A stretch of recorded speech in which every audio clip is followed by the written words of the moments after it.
الزام لگ گیا، اور دیکھیں وہ معاشرہ کیسا تھا کہ ایکسٹرا میریٹل افیئر ایک عام سی بات، اسی لیے تو مرد کہہ رہے ہیں مردوں میں غیرت نہیں تھی نا، ورنہ وہ اپنی بیوی کو جیل میں ڈالتا، وہ کیا کہہ رہا ہے چھوڑو اس بات کو آئی گئی کرو، اور یوسف تم اس طرح کرو، تم سوری کر دو۔ اب وہ کہہ رہا ہے کہ جو کیا کہتے ہیں یوسف علیہ السلام نے سوری نہیں کیا، جیل میں ڈال دیا گیا۔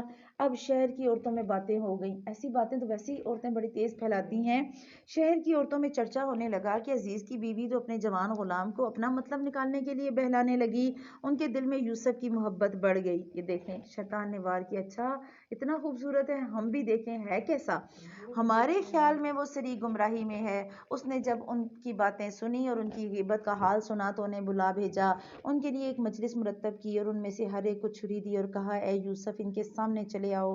ان عورتوں نے جب اسے دیکھا تو بہت بڑا جانا اور اپنے ہاتھ کاٹ لیے اور زبان سے نکل گیا حاش اللہ، یہ انسان تو ہرگز نہیں، یہ تو یقیناً کوئی بہت ہی بزرگ فرشتہ ہے۔ آپ دیکھیں اخلاق سے گرا ہوا معاشرہ کہ ایک عورت کی کہانی پورے معاشرے میں پھیلی، وہ سب کو دعوت دے رہی ہے، سب کو بلا رہی ہے، اور پھر کہہ رہی ہے آؤ ذرا دیکھو اس حسن کو جسے دیکھ کر میں پھسلی، تمہیں بھی پتا چلے یہ حسن کیا ہے۔ اور جب عورتوں نے دیکھا تو سب نے کہا کہ یہ یوسف علیہ السلام انسان نہیں بلکہ کوئی فرشتہ ہیں۔ اور اس وقت عزیز مصر کی بیوی نے کہا یہی ہے جس کے بارے میں تم مجھے تانے دے رہی تھی، میں نے ہر ممکن اس سے اپنا مطلب حاصل کرنا چاہا لیکن یہ بال بال بچا رہا، اور جو کچھ میں اس سے کہہ رہی ہوں اگر یہ نہیں کرے گا تو یہ قید کر دیا جائے گا اور بے شک یہ بڑا بے عزت ہوگا۔ دیکھیں کیسا معاشرہ تھا۔ عورتیں ہمارے ہاں الحمدللہ ثم الحمدللہ ایسا وقت نہیں آیا کہ عام ایک عورت اتنی بڑی بات کرے کہ ٹھیک ہے وہ مجھے فلاں اچھا لگتا ہے یا فلاں اچھا لگتا ہے۔ ہاں بہت سے ہائی فائی سوسائٹیز میں یہ کلچر اب عام ہو گیا ہے کہ شوہر کے ہوتے ہوئے بھی بیویاں کسی اور کے ساتھ پارٹیز میں جا رہی ہیں، کسی اور کے ساتھ محفلوں میں جا رہی ہیں اور کیا کہتے ہیں جسٹ فرینڈ ہے، اے میرا بوائے فرینڈ ہے، اور ہم اتنی سی بات کہہ کے اپنے آپ کو بڑا معزز سمجھتے ہیں۔ اللہ سبحانہ وتعالی ہمیں معاشرے کی ان گندگیوں کو سمجھنے والا بنائے، جہاں دو اکیلے شخص ہوں گے مرد اور عورت وہاں تیسرا شیطان ہے، اور اگر ہمارے نبی صلی اللہ علیہ وسلم کی باتوں پر ہمارا ایمان ہے تو وہ کبھی غلط نہیں ہو سکتی، دو لوگ جہاں پر بھی ہوں گے وہ فتنہ ہی بنائیں گے۔ تو یوسف علیہ السلام نے دعا کی اے میرے رب جس بات کی طرف یہ عورتیں مجھے بلا رہی ہیں اس سے تو مجھے جیل خانہ پسند ہے۔ یوسف علیہ السلام کہہ رہے ہیں اللہ جیل میں ڈال دے، ان کے چنگل سے نکال، اگر تو نے ان کا فن فریب مجھ سے دور نہ کیا تو میں ان کی طرف مائل ہو جاؤں گا اور بالکل نادانوں میں جا ملوں گا۔ اللہ ہمارے بیٹوں کو ایسا ایمان نصیب کرے، اللہ ہماری نوجوان نسل کا ایمان اتنا مضبوط کرے، برے سے بری عورت بھی اگر جو ہے وہ پکارے تو انسان کہے کہ میں اللہ سے ڈرتا ہوں، اور اس کے رب نے اس کی دعا قبول کی اور ان عورتوں کے داؤ پیچ اس سے پھیر دیے، یقیناً وہ سننے والا اور جاننے والا ہے۔ پھر ان تمام نشانیوں کو دیکھ لینے کے بعد انہیں یہی مصلحت معلوم ہوئی کہ یوسف کو کچھ مدت کے لیے قید خانے میں رکھیں، اور اس کے ساتھ ہی دو اور جوان بھی جیل خانے میں داخل ہوئے۔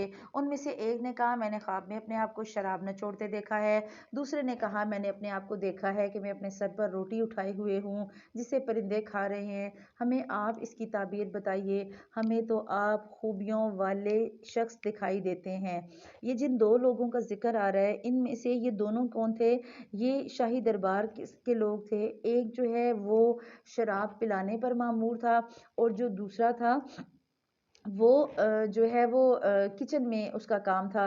تو یہاں بات یہ کی جا رہی کہ جب انہوں نے اپنا خواب سنایا یوسف علیہ السلام کو تو چونکہ انہیں اپنی کسی حرکت کی وجہ سے جیل میں ڈالا گیا تھا، تو جب یوسف علیہ السلام کو خواب سنایا تو انہوں نے تعبیر کیا بتائی؟ یوسف نے کہا تمہیں جو کھانا دیا جاتا ہے اس کے تمہارے پاس پہنچنے سے پہلے ہی میں تمہیں اس کی تعبیر بتا دوں گا، اور یہ سب اس علم کی وجہ سے جو میرے رب نے مجھے سکھایا۔ میں نے ان لوگوں کا مذہب چھوڑ دیا جو اللہ پر ایمان نہیں رکھتے اور آخرت کے بھی منکر ہیں، میں اپنے باپ دادا کے دین کا پابند ہوں، یعنی ابراہیم اور اسحاق اور یعقوب کے دین کا۔ ہمیں ہرگز سزاوار نہیں کہ ہم اللہ تعالیٰ کے ساتھ کسی کو بھی شریک کریں، ہم پر اور تمام لوگوں پر اللہ تعالیٰ کا یہ خاص فضل ہے، لیکن اکثر لوگ ناشکری کرتے ہیں۔ اے میرے قید خانے کے ساتھیوں، کیا کئی ایک پروردگار سے ایک پروردگار بہتر نہیں، یا ایک اللہ زبردست جو طاقتور ہو، اس کے سوا تم جن کی پوجا پاٹ کر رہے ہو وہ سب نام ہی ہیں جو تم نے اور تمہارے باپ دادا نے خود ہی گھڑ لیے۔ اللہ تعالیٰ نے ان کی کوئی دلیل نازل نہیں کی، فرما روائی صرف اللہ ہی کی ہے۔ اللہ کا فرمان ہے کہ تم سب سوائے اس کے کسی اور کی عبادت نہ کرو، یہی درست دین ہے، لیکن اکثر لوگ نہیں جانتے۔ تو اے میرے قید خانے کے رفیقو، تم دونوں میں سے ایک تو اپنے بادشاہ کو شراب پلانے پر مقرر ہو جائے گا، لیکن دوسرے کو سولی چڑھایا جائے گا اور پرندے اس کا سر نوچ کھائیں گے۔ تم دونوں جس کے بارے میں تحقیق کر رہے تھے اس کے کام کا فیصلہ کر دیا گیا۔ خواب کی تعبیر بتانے سے پہلے یوسف علیہ السلام نے کیا کیا؟ پورا ان کو تبلیغ دی۔ دیکھو شرک نہیں کرنا، دیکھو یہ نہیں کرنا، دیکھو اللہ کو ایک ماننا، بتوں کی پوجا چھوڑ دو، یعنی کہ جو پہلی ڈوز تھی نا شرک سے نکالنے کی وہ دے دی۔ تم نے یہ کرنا ہے، اللہ کی عبادت کرو اور اللہ ہی سچا رب ہے۔ اس کے بعد جا کے ان کو جو ہے وہ خواب کی تعبیر بتائی۔ یعنی مصلحت اور حکمت کے ساتھ اگر ہم چاہیں ہم لوگوں کو دین کی طرف لا سکتے ہیں، انہیں دین کی بات بتا سکتے ہیں۔ پھر کیا ہوا کہ تعبیر جب بتا دی تو جس شخص کی نسبت یوسف کا گمان تھا کہ اسے چھوڑ دیا جائے گا، یوسف علیہ السلام نے اس سے کہا کہ اپنے بادشاہ سے میرا ذکر بھی کر دینا، انہیں بتانا کہ وہاں پر بھی ایک بندہ ہے جسے آپ نے غلطی سے ڈالا ہے۔ پھر اسے شیطان نے اپنے بادشاہ سے ذکر کرنا بھلا دیا۔ شیطان نے کہا کوئی ضرورت نہیں، رہنے دو یوسف کو وہیں پر، اور یوسف نے کئی سال قید خانے میں ہی کاٹے، اور یہ اللہ کی تدبیر تھی۔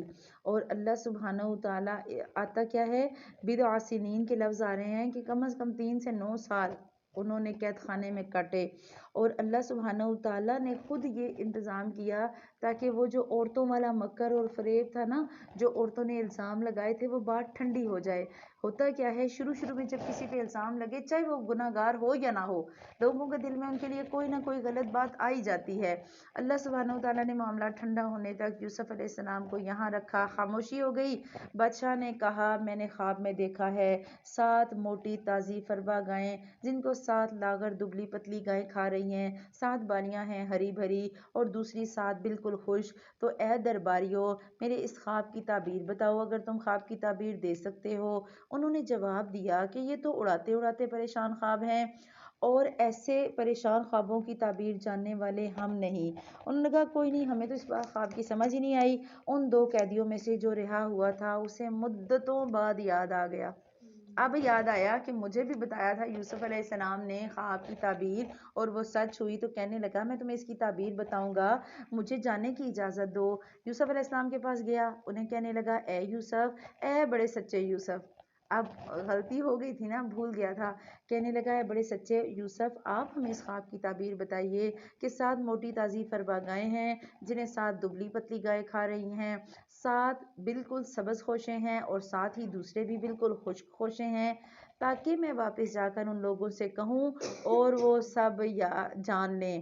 یوسف نے جواب دیا تم 7 سال تک پے در پے لگاتار حسب عادت غلہ بویا کرنا اور فصل کاٹ کر اسے بالیوں سمیت ہی رہنے دینا، سوائے اپنے کھانے کی تھوڑی سی مقدار کے۔ اس کے بعد 7 سال نہایت سخت قحط کے آئیں گے، وہ اس غلے کو کھا جائیں گے جو تم نے ان کے لیے ذخیرہ رکھ چھوڑا، سوائے اس تھوڑے سے کے جسے تم روک رکھتے ہو۔ اس کے بعد جو سال آئے گا اس میں لوگوں پر خوب بارش برسائی جائے گی اور اس میں شیریں انگور بھی خوب نچوڑیں گے۔ بادشاہ نے کہا یوسف کو میرے پاس لاؤ۔ بندہ گیا اتنے سالوں کے بعد، یوسف علیہ السلام سے جا کے کہتا ہے آپ ذرا اس خواب کی تعبیر بتائیں۔ یوسف علیہ السلام نے پورے خواب کی تعبیر بتا دی۔ سوچیں ذرا ان کی جگہ آپ یا میں ہوتے، ہم کیا کہتے؟ اچھا آ گئی میری یاد، جب گئی تھی بادشاہ کے دربار میں تب تو تمہیں میں یاد نہیں آئی، اب یاد آ گئی، اچھا اب خود میں مصیبت آئی ہے نا، اب میری یاد آئی ہے، اب جاؤ، اب میں نہیں بتاتی، اب جاؤ جو کرنا ہے کر لو، چاہے راضی رہو چاہے ناراض رہو، جس سے دل ہے پوچھو، بھائی میں تو نہیں بتاتی، تم نے کو مجھے یاد کیا تھا جو میں کروں؟ یوسف علیہ السلام نے فوراً جواب دے دیا، اور یہ ہوتا ہے بہترین طرز عمل۔